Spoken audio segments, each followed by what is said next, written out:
भगवान श्री कृष्ण से इतनी बात कहने के बाद अर्जुन ने क्या किया, इस जिज्ञासा पर अर्जुन की स्थिति बतलाते हुए संजय कहते हैं। श्रीमद् भागवत गीता जी का यह पहले अध्याय का 47वां श्लोक है, जिसमें संजय बोले, रणभूमि में शोक से उद्विग्न मन वाला अर्जुन इस प्रकार कहकर बाण सहित धनुष को त्याग कर रथ के पिछले भाग में बैठ गया। तो इस श्लोक में संजय के कथन का क्या भाव है?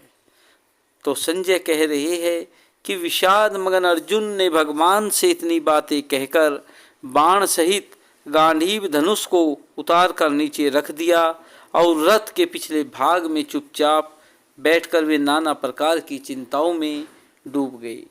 उनके मन में कुल नाश और उससे होने वाले भयानक पाप और पापों के फलों के भीषण चित्र आने लगी।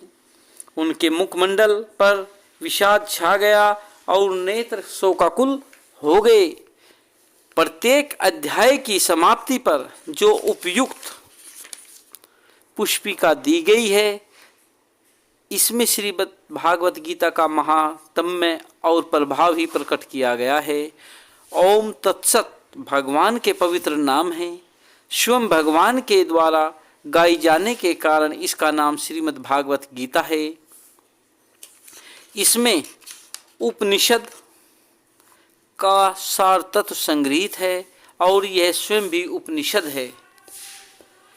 इससे इसको उपनिषद कहा गया है। निर्गुण निराकार परमात्मा के परम तत्व का साक्षात्कार करने वाली होने के कारण इसका नाम ब्रह्म विद्या है। और जिस कर्म योग का योग के नाम से वर्णन हुआ है, उस निष्काम भावपूर्ण कर्म योग तत्व बतलाने वाली होने से इसका नाम योग शास्त्र है।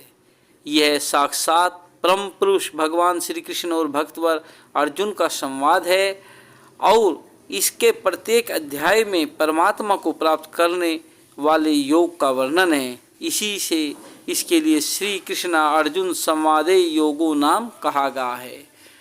तो श्रीमद् भागवत गीता जी का पहले अध्याय के संपूर्ण श्लोक समाप्त हुए। अब द्वितीय अध्याय